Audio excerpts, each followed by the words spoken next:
মৰিয়নি চাওঁ মৰিয়নিটো বৰ আৰম্ভণি ভাগত যদি দেখিবলৈ পোৱা যায় জ্ঞানশ্ৰীয়ে নিজৰ চাকৰি এৰি ভাল এটা তেওঁ চাকৰি এৰি থৈ আহি তেওঁ নিৰ্বাচনমুখী হ'ল বা তেওঁ ৰাজনীতিলৈ আহিলে তেওঁ ৰাইজৰ দলৰ সৈতে আগৰ পৰা আছিলে গতিকে ৰাইজৰ দলৰ প্ৰাৰ্থী হিচাপে তেওঁ মৰিয়নিত নিৰ্বাচন খেলিলে গতিকে অকস্মাতে জ্ঞানশ্ৰী আহি যোৱাৰ লগে লগে তাতে আকৌ মৰিয়নিত যেতিয়া নিৰ্বাচন খেলিব এই কথাখিনি ওলোৱাৰ লগে লগে আকৌ এটা চৰ্চিত বিষয় হৈ পৰিলে জ্ঞানশ্ৰী বয়সত ৰূপজ্যোতি কুৰ্মীতকৈ যথেষ্ট সৰু অভিজ্ঞতাও যথেষ্ট কম কিন্তু এটা পৰিৱৰ্তন হয়তো মানুহে বিচাৰিবও পাৰে আৰু বিচাৰিছে নাই বিচৰা সেয়া আমি 4 তাৰিখে জানিম কিন্তু যদি চোৱা যায় এইফালে আমি যদি চাওঁ তেতিয়াহ'লে ৰূপজ্যোতি কুৰ্মী এগৰাকী অভিজ্ঞ পলিটিচিয়ান গতিকে এই মুহূৰ্তত আমাৰ সৈতে আছে পাৰ্থজ্যোতি বৰা গতিকে পাৰ্থই আমাক গোটেই কথাবোৰ আমাৰ সৈতে আলোচনা কৰিব আৰু সমান্তৰালভাৱে যিবোৰ ফোন কল আহিব সেই ফোন কলৰ সমূহতো পাৰ্থই সবিস্তাৰে বৰ্ণনা কৰিব পাৰ্থ আপুনি আমি মৰিয়নি কথাতে মই আধৰুৱা কৰি থৈছো আচলতে কথাবোৰ এনেধৰণে সমষ্টিভিত্তিক আলোচনা কৰি আছো তো মৰিয়নি কথালে যদি মৰিয়নিতে মই শেষ কৰিছো গতিকে মৰিয়নিৰ পৰা আপোনাক আৰম্ভ কৰিম আপুনি ক'ব পাৰে উজনি গোটেইকেইটা সমষ্টি মিলি আপুনি যদি এটা অকমান আপোনাৰ পৰ্যালোচনা যদি আগবঢ়ায় তাও কেতিয়া আমি অসমৰ যে স্থানলৈ গৈছো প্ৰতিটো স্থানতে বিহু উদযাপনৰো প্ৰিপাৰেচন চলিছে প্ৰস্তুতি চলিছে তাৰ লগতে ৰাজনৈতিক কথা বতৰাবোৰ সৰ্বত্ৰ কোন জয়ী হ'ব কোনে সেই হাঁহি মাৰিব কোনে ক'ত প্ৰভাৱ বিস্তাৰ কৰিলে উজনি অসমত আমি পৰিলক্ষিত কৰিছো বিশেষকৈ জয় ভাৰত পাৰ্টিৰ য'ত অন্তৰ্ভুক্তি ঘটিছে যিকেইটা সমষ্টিত যিবোৰ সমষ্টিত আদিবাসী লোকৰ সংখ্যা বেছি সেই সমষ্টিবোৰত তেওঁলোকে কাৰ ভোট পাতিব কাৰ ভোট কাটিব খ্ৰীষ্টিয়ান আদিবাসীসকলৰ ভোট কাটিব নে হিন্দু আদিবাসীসকলৰ ভোট কাটিব যদিহে খ্ৰীষ্টিয়ান আদিবাসীসকলৰ ভোট কাটে তেতিয়া কংগ্ৰেছ প্ৰভাৱিত হোৱাৰ সম্ভাৱনা আছে আৰু যদিহে হিন্দু আদিবাসীৰ ভোট কাটে তেতিয়া বিজেপি সংকিত হোৱাৰ সম্ভাৱনা আছে এনেবোৰ চৰ্চা এতিয়া সৰ্বত্ৰ বিহুৰ সমান্তৰালে যাকে আমি লগ পাইছো সকলোৰে এটাই প্ৰশ্ন কি খবৰ আছে কেনেকুৱা দেখিছে ইত্যাদি ইত্যাদি গতিকে উজনিৰ যুঁজখনো বৰ ইণ্টাৰেষ্টিং হৈছে বিভিন্ন পৰ্যায়ত যি ধৰণৰ এক জাতিগত ডিভিজন জাতিগত বাইনাৰী আমি উজনিৰ সমষ্টিবোৰত পৰিলক্ষিত কৰিছো যদিবা সেই ধৰণে হ'ব নালাগে উজনি উদাহৰণস্বৰূপে আপুনি মৰিয়নিৰ কথাই ক'লেই ডক্টৰ জ্ঞানশ্ৰী বৰা ওৰফে ৰূপজ্যোতি কুৰ্মী যদিওবা যুঁজখন ইণ্টাৰেষ্টিং হৈছে কিন্তু ৰূপজ্যোতি কুৰ্মীৰ যি অভিজ্ঞতা তেওঁৰ মাতৃৰ অভিজ্ঞতা তেওঁৰ পৰিয়ালৰ অভিজ্ঞতাৰ পৰা তেওঁ সেই হাঁহি মাৰিব বুলি কয় বিভিন্নজনে কিন্তু আমি মন কৰিব লাগিব মৰিয়নিৰ পৰা কিন্তু চাহ শ্ৰমিক বা আদিবাসী ভোটাৰৰ সংখ্যা হ্ৰাস পালে সমষ্টিৰ পুনৰ নিৰ্ধাৰণৰ পিছত আৰু জ্ঞানশ্ৰীয়ে কিমান পৰ্যায়লৈ গোটেই যুঁজখন লৈ গ'ল বা কুংকিৰ সমান পৰ্যায়লৈ জ্ঞানশ্ৰীয়ে লৈ যাব নোৱাৰিলে বুলি বিভিন্নজনে ক'ব খোজে ইয়াৰ বিপৰীতে আৰু যদি উজনিৰ সমষ্টিৰ কথা কওঁ সৰ্বত্ৰ চৰ্চা লাভ কৰিছিল শিৱসাগৰ সমষ্টিৰ ছবিখনো 50-50 হৈ থকা এই মুহূৰ্তলৈকে পৰিলক্ষিত হৈছে বিশেষকৈ অখিল গগৈয়ে এক যি আত্মবিশ্বাস প্ৰদৰ্শন কৰিছে সেই আত্মবিশ্বাস যদি কৃত্ৰিম নহয় বা এই মুহূৰ্তত যিহেতু ইতিমধ্যে ইভিএমত বন্দী হৈছে সকলোৰে ভাগ্য জয় পৰাজয় ইতিমধ্যে ইভিএমত বন্দী হৈছে গতিকে এই মুহূৰ্তত কৃত্ৰিম বা অকৃত্ৰিম আত্মবিশ্বাস দেখুৱাৰ কোনো লাভ নাই গতিকে তেওঁৰ সেই যি বডি লেংগুৱেজৰ পৰাও শিৱসাগৰৰ যুঁজখন 50-50 সদৃশ হৈছে খোৱাঙতো আমি পৰিলক্ষিত কৰিছো 50-50 যুঁজ সেই ধৰণেৰে উজনিৰ কিছু সমষ্টিত পাৰ্থ আমি কথা পাতি থাকিম কিন্তু এটা ফোন কল আমি এখিতে লৈ ল'ব বিচাৰিম হয় স্বাগতম জনাইছো অনুষ্ঠানলৈ আপুনি প্ৰশ্নটো কৰিব পাৰে ক'ৰ পৰা কৈছে ক'ব হেল্ল' মই দৰং জিলাৰ পৰা ক'লো হয়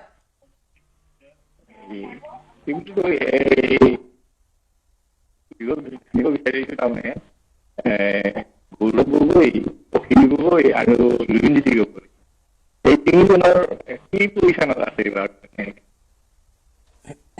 এনেকুৱা হেৰি তাৰমানে ধন্যবাদ জনাইছো আপোনাক আপুনি এইটোৱে বিচাৰিব বিচাৰিছে আমি যে তিনি গগৈ প্ৰসংগ উত্থাপন কৰি থকা হয় বাৰে বাৰে যে তিনি গগৈ বিভিন্ন ধৰণে আচলতে বিষয়বস্তুলৈ তিনি গগৈক টানি অনা হয় গতিকে সেই তিনি গগৈ সন্দৰ্ভত আপুনি জানিব বিচাৰিছে তিনি গগৈৰ ভৱিষ্যত কি হ'ব পাৰ্থ আপোনালৈ এৰিছো তেওঁ মংগলদৈৰ পৰা দৰং জিলাৰ পৰা কৈছে তিনি গগৈৰ বিষয়ে জানিব বিচাৰিছে কিন্তু মংগলদৈ তেওঁৰ যেতিয়া অন্যতম সমষ্টি তেওঁৰ জিলাখনৰ মংগলদৈৰ নীলিমা দেৱী বনাম ৰিজুমণি তালুকদাৰ আছিলে সেই সমষ্টিটো 90% ভোটদান হৈছে সেই সমষ্টিটো 90% ভোটদানে গোটেই চকুত প্ৰথমতে নীলিমা দেৱীৰ যুঁজখন সহজ হৈ আছিলে নীলিমা দেৱী এগৰাকী জনপ্ৰিয় নেত্ৰী কিন্তু 90% ভোটদানে আকৌ পুনৰ সকলোকে সমষ্টিটোৰ বিষয়ে আলোচনা কৰাৰ অৱকাশ দিছে এতিয়া তিনি গগৈৰ ওপৰত প্ৰসংগ উত্থাপিত হৈছে তিনি গগৈয়ে বিধানসভালৈ আহিব নেকি যদি আহি বিৰোধী আসনবোৰ শুৱনি কৰে তেওঁলোকে তেতিয়া বিধানসভাখন কেনেকুৱা হ'ব বৰ হুলস্থলীয়া হ'ব নে তেওঁলোকে বিভিন্ন যুক্তিৰে ডিবেটবোৰ কৰিব এনেধৰণৰ প্ৰশ্ন এতিয়া প্ৰাসংগিক হৈ পৰিছে মই তিনি গগৈৰ প্ৰসংগত যোৰহাটৰ কথা কৈছোৱেই যোৰহাটত যুঁজখন হিতেন গোস্বামী আৰু গৌৰৱ গগৈৰ মাজত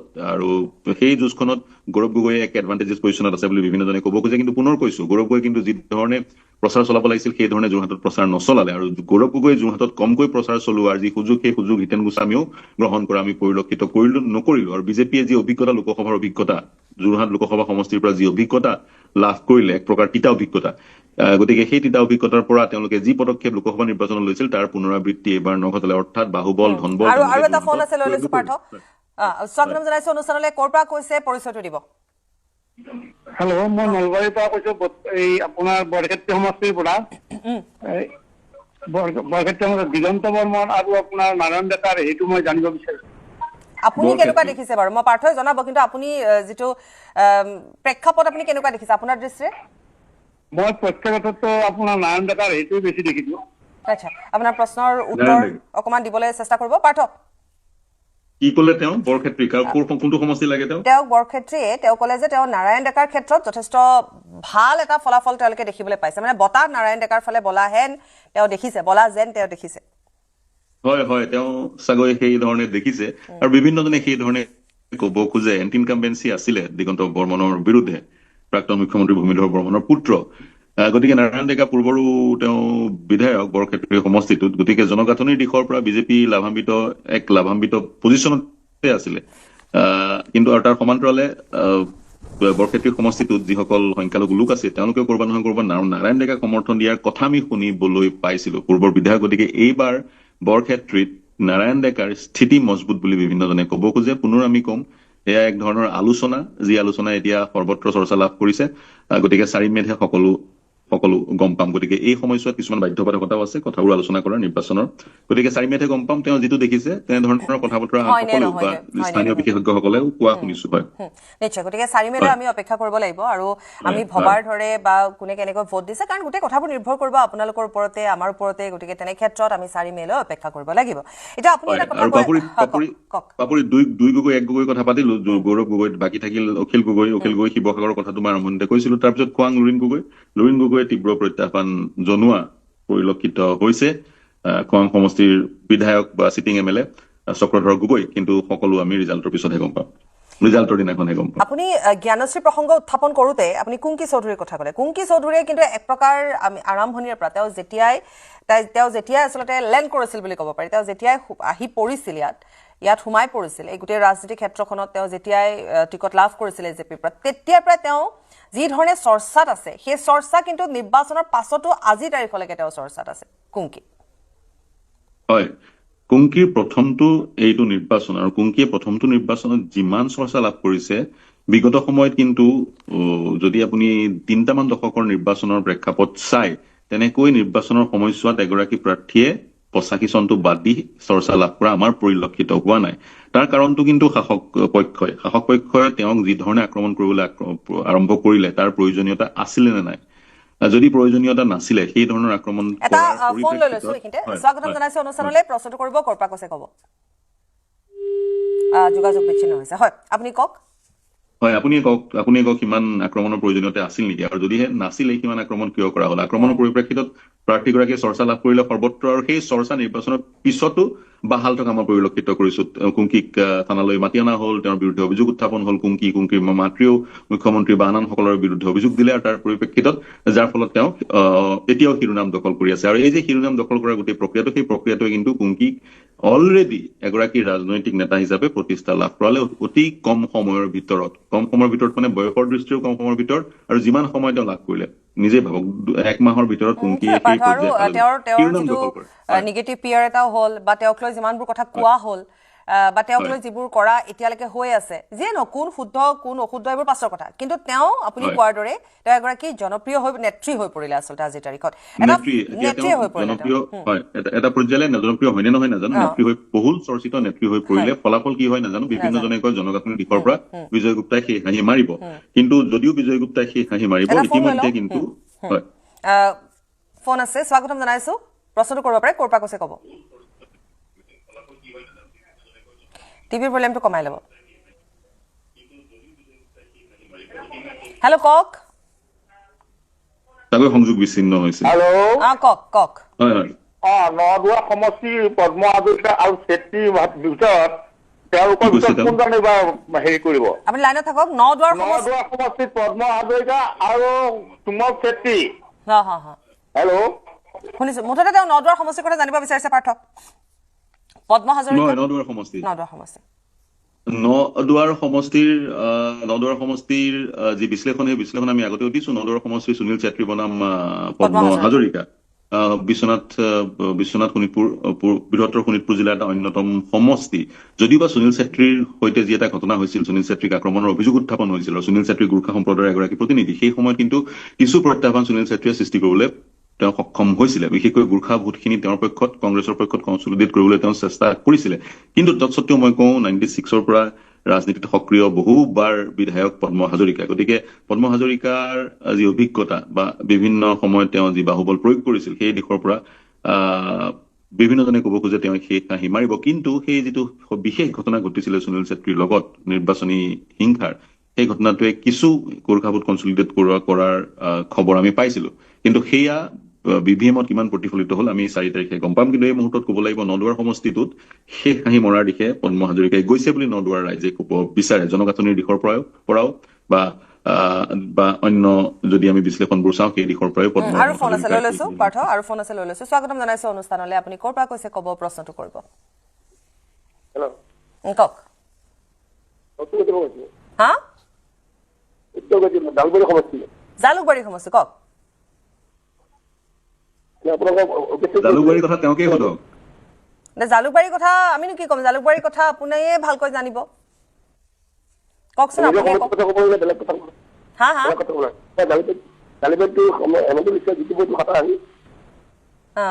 আৰু জালুকবাৰীত খাটাং আপুনিয়ে কৈছে, লগতে জালুকবাৰীত যি উন্নয়ন হৈছে আৰু বাকী আছে সেই উন্নয়নো কৰিম বুলি প্ৰতিশ্ৰুতি দিছে। জালুকবাৰীত তেওঁ নিজে নাই যোৱা প্ৰচাৰ চলাবলৈ, কিন্তু তেওঁ বিশ্বাস কৰিছে যে জালুকবাৰীৰ ৰাইজ তেওঁৰ সৈতে আছে। এতিয়া বাকীখিনি আপুনি কওকচোন। বাকী আছে, তেওঁৰ উপলব্ধি তেওঁ প্ৰকাশ কৰিছে। আচ্ছা ঠিক আছে, আপোনাক ধন্যবাদ জনাইছো। মই পাৰ্থ আকৌ আপোনাৰ ওচৰলৈ আহিছো। এতিয়া জালুকবাৰীৰ কথা আমিনো কি পাতিম আৰু। জালুকবাৰী এটা সততে শিৰোনাম দখল কৰি থকা সমষ্টি। 85 চনৰ পৰাই ভৃগু কুমাৰ ফুকনৰ হাতত আছিলে। 2001 চনৰ পৰাই হিমন্ত বিশ্ব শৰ্মাৰ দখলত। এতিয়া কিমান বছৰ হ'ল? 25 বছৰ তেওঁৰ দখলত। এইবাৰ আপুনি কৈছে নিৰ্বাচনী প্ৰচাৰলৈ তেওঁ এবাৰো যোৱা নাই, কিন্তু তেওঁ বিশ্বাসী যে জালুকবাৰীয়ে তেওঁক কেতিয়াও বিক্ৰী নকৰে। কিন্তু যিগৰাকী তেওঁৰ প্ৰতিপক্ষত আছিলে বিদিশা নেওগ, তেওঁ হিমন্ত বিশ্ব শৰ্মাৰ বিৰুদ্ধে নিৰ্বাচনত অৱতীৰ্ণ হোৱাৰ কাৰণে কিছু শিৰোনাম দখল কৰিলে, কুংকিৰ পৰ্যায়ৰ নহলেও কিছু শিৰোনাম তেওঁ দখল কৰিলে আৰু বিভিন্ন মন্তব্যও তেওঁ আগবঢ়োৱা পৰিলক্ষিত হ'ল। তেওঁৰ কাৰণে এক ৰাজনৈতিক অভিজ্ঞতা বুলি মই ক'ম, যিগৰাকী প্ৰতিপক্ষ বিপক্ষৰ প্ৰাৰ্থী আছিল কংগ্ৰেছৰ পৰা। স্বাগতম অনুষ্ঠানলৈ। প্ৰশ্ন কৰিব, ক'ৰ পৰা কৈছে ক'ব। হেল্ল' কওক। মই বঙাইগাঁৱৰ পৰা কৈছো। মই তাৰমানে কি বঙাইগাঁৱৰ পৰা অমলেন্দু ৰায়ে কৈছো। আমি বঙাইগাঁৱৰ 18 নং বিধান সমষ্টিৰ বিষয়ে অলপ জানিব বিচাৰিছো। কোনটো? বঙাইগাঁৱৰ 18 নং বিধান সমষ্টিৰ বিষয়ে। বঙাইগাঁৱত আপুনি কওকচোন প্ৰথমতে, আপুনি কি দেখিছে, মানে যুঁজখন কেনেকুৱা হোৱাটো আপুনি দেখিছে? হেল্ল', মানে আপুনি যেতিয়া ভোট দিছে, আপুনি যেতিয়া ভোটটো দিছে বা এই যিটো সেইখিনি সময়ত যি ধৰণে ৰাইজ ওলাই আহিছে, গতিকে তাৰ পাছত আপোনালোকে যেতিয়া কথা পাতিছে, আপোনাৰ মতে কেনেকুৱা ধৰণৰ হৈছে যিখন যুঁজ হ'ব কাৰ মাজত? মানে এতিয়া মানে কি ঘটনা আছে কি তিনিজন প্ৰাৰ্থীৰ মাজত মানে কণ্টেষ্ট হ'ব বুলি ভাবছো আৰু আমি তিনিজনৰ মাজতে তিনিজনৰ মাজতে হ'ব বুলি ধাৰণা কৰা হৈছে আৰু কিন্তু তথাপিও মানে অলপ বিস্তৃতভাৱে জনালে ভাল পাম। ধন্যবাদ জনাইছো আপোনাক। বঙাইগাঁৱৰ কথা সুধিছে পাপৰি, নহয় জানো?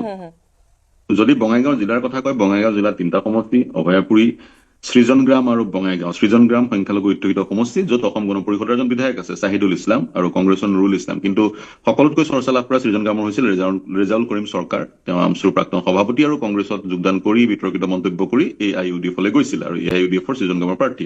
সেই সমষ্টিটোত আমি ত্ৰিকোণীয় যুঁজ পৰিলক্ষিত কৰিছো বুলি ক'ব পাৰো। কিন্তু বাকী বঙাইগাঁৱত দীপ্তি মৈত চৌধুৰী, ফণীভূষণ চৌধুৰী সহধৰ্মিনী আৰু গিৰিশ বৰুৱা কংগ্ৰেছৰ। সেই বঙাইগাঁও সমষ্টিটো পুনৰ আঞ্চলিকতাবাদী অৰ্থাৎ অসম গণ পৰিষদলৈ যোৱাৰ সম্ভাৱনা অধিক বুলি স্থানীয় লোকে ক'ব বিচাৰে। যুঁজখন সেইদৰে আগবাঢ়িছে। ইফালে অভয়াপুৰীৰ কথা আমি সকলোৱে জানো। প্ৰদীপ চৰকাৰ, চন্দন চৰকাৰৰ পুত্ৰ প্ৰদীপ চৰকাৰৰ বিৰুদ্ধে কিন্তু অভয়াপুৰীত আমি এণ্টি ইনকাম বেছি পৰিলক্ষিত কৰিছিলো। তেওঁ ঘৰত পোৱা নাযায়, ঘৰৰ বাহিৰত এখন ফলক ওলমি থাকে।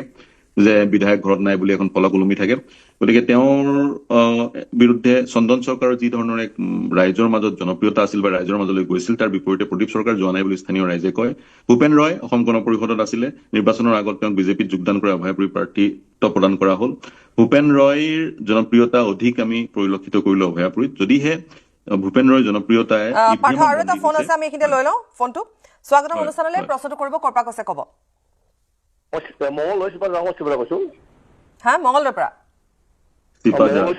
চিপাঝাৰৰ পৰা কওকচোন আমাৰ এই পৰমানন্দ ৰাজবংশী আৰু বিনোদ শইকীয়াৰ তো কেনে হৈছে জানিব বিচাৰিছো হয় ধন্যবাদ আপোনাক পাৰ্থ হয় চিপাঝাৰ সমষ্টিটোৰ কথা বিগত সময়তো আলোচনা কৰিছিলো বিজেপিৰ যিগৰাকী প্ৰাৰ্থী ডক্টৰ পৰমানন্দ ৰাজবংশী তেওঁৰ বিৰুদ্ধে এণ্টি ইনকামবেঞ্চি আছিলে তাৰপিছত বিনন্দ কুমাৰ শইকীয়া কংগ্ৰেছৰ আছিলে বিনন্দ শইকীয়াই প্ৰাক্তন বিধায়ক তেওঁ বিজেপিলৈ গৈছিল আকৌ কংগ্ৰেছলৈ আহিলে তেওঁ প্ৰত্যাহ্বান জনোৱা পৰিলক্ষিত হৈছে ডক্টৰ পৰমানন্দ ৰাজবংশীত প্ৰত্যাহ্বান জনাইছে যিহেতু গতিকে সেই সমষ্টিটোত ঠাউতকৈ বা একে কোবেই কৈ দিব পৰা নাযায় যে শেষ হাঁহি মাৰিব ৰাজবংশীয়ে বা ৰাইজেও কোৱা নাই ৰাজনৈতিক বিশ্লেষকেও কোৱা নাই তীব্ৰ প্ৰতিদ্বন্দ্বিতা হৈছে যদি ওলোটা ৰিজাল্ট হয় তেতিয়া আচৰিত হ'বলগীয়া একো নাই অৰ্থাৎ চিটিং এম এল এজন পৰাজিত হৈ যদি কংগ্ৰেছে শেষ হাঁহি মাৰে তেতিয়াও আচৰিত হ'বলগীয়া একো নাই বুলি বিশ্লেষকে এই মুহূৰ্তত বা এই ভোটদান সম্পূৰ্ণ হোৱাৰ পিছত যি দৃশ্য আমি দেখা পাইছো বা যি আলোচনা তাত চলিছে সেই ধৰণেও ক'ব পৰা যায় পাপুৰি আচ্ছা আমি যেহেতু বঙাইগাঁও সমষ্টিৰ কথা কিছু আধৰুৱা হৈ আছিলে কাৰণ তিনিটাকৈ সমষ্টিৰ বিষয়ে আপুনি বিশ্লেষণ আগবঢ়াইছিলে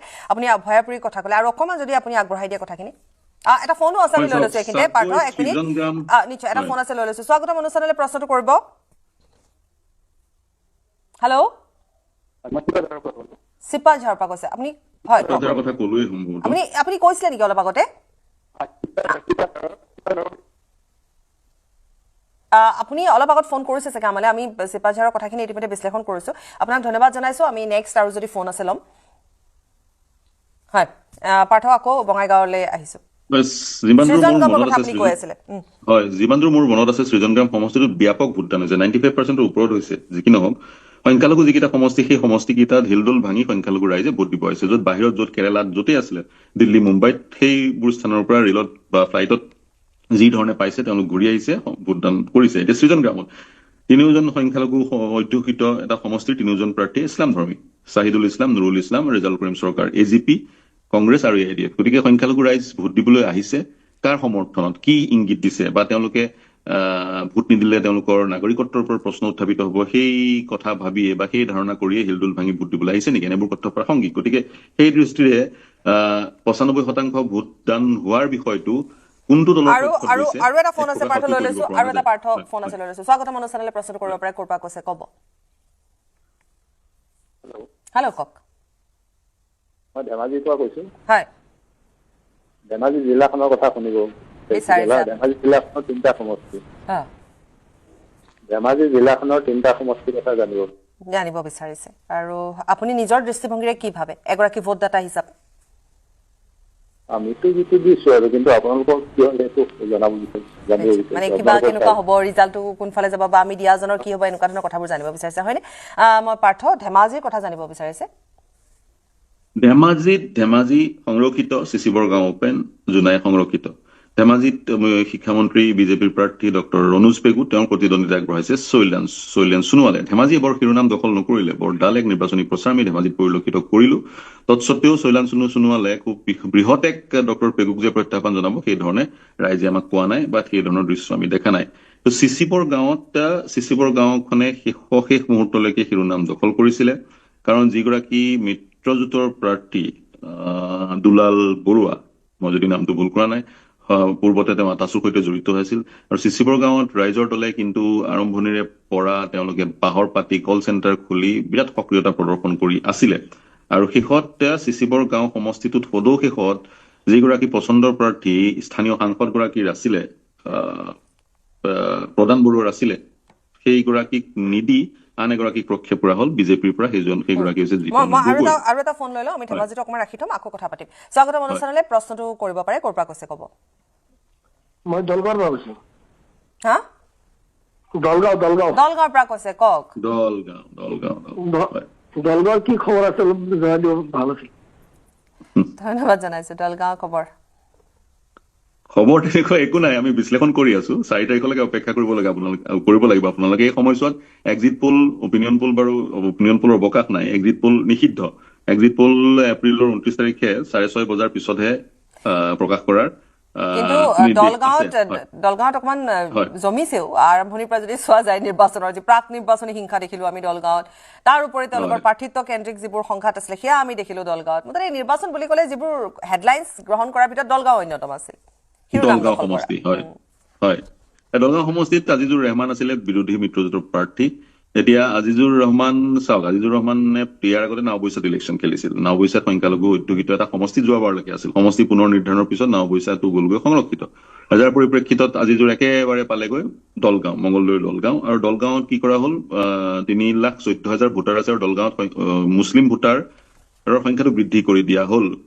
মূলতঃ মংগলদৈ সমষ্টিৰ মুছলমান অঞ্চলসমূহক দলগাঁৱত লগাই দিয়া হ'ল। আৰু দলগাঁৱৰ খাৰুপেটীয়া যিটো পৌৰসভা, সেই পৌৰসভাটো আনি মংগলদৈত লগাই দিয়া হ'ল। মংগলদৈত হিন্দু ভোটাৰৰ সংখ্যা বৃদ্ধি কৰা হ'ল আৰু দলগাঁৱত চাগৈ 95% মুছলমান ভোটাৰ। আৰু এইবাৰ দলগাঁৱতো 95% মান পলিং হৈছে, অৰ্থাৎ 3,14,000 দলগাঁৱৰ ভোটাৰৰ প্ৰায় 3 লাখ মানে ভোট দিয়ে দিলে। এতিয়া তাত AIUDFৰ এগৰাকী ষ্ট্ৰং প্ৰাৰ্থী আছে, মজিবুৰ ৰহমান, চিটিং MLA গৰাকী। গতিকে তেওঁই সেই হাঁহি মাৰিব বুলি স্থানীয় বিভিন্ন বিশ্লেষকে ক'ব বিচাৰিছে। নিশ্চয় আৰু এটা ফোন আছে। স্বাগতম অনুষ্ঠানলৈ প্ৰশ্নটো কৰিব। ক'ৰ পৰা কৈছে ক'ব। হেল্ল', কওক। কওক। মই কমলপুৰ সমষ্টিৰ পৰা কৈছো। ক'ৰ পৰা? হেল্ল', কওক। কমলপুৰ সমষ্টিৰ পৰা কৈছে, হয় কওক। হয়। কমলপুৰ সমষ্টিত হয় দিগন্ত নে সত্যব্ৰতত কোনফালে নে অংকুৰ? হয়, ধন্যবাদ আপোনাক। কমলপুৰৰ কথা। হয়, কমলপুৰৰ কথা আমি পাপৰি, চিচিবৰ গাঁও, জোনাই আৰু ধেমাজি থাকি গৈছিলে।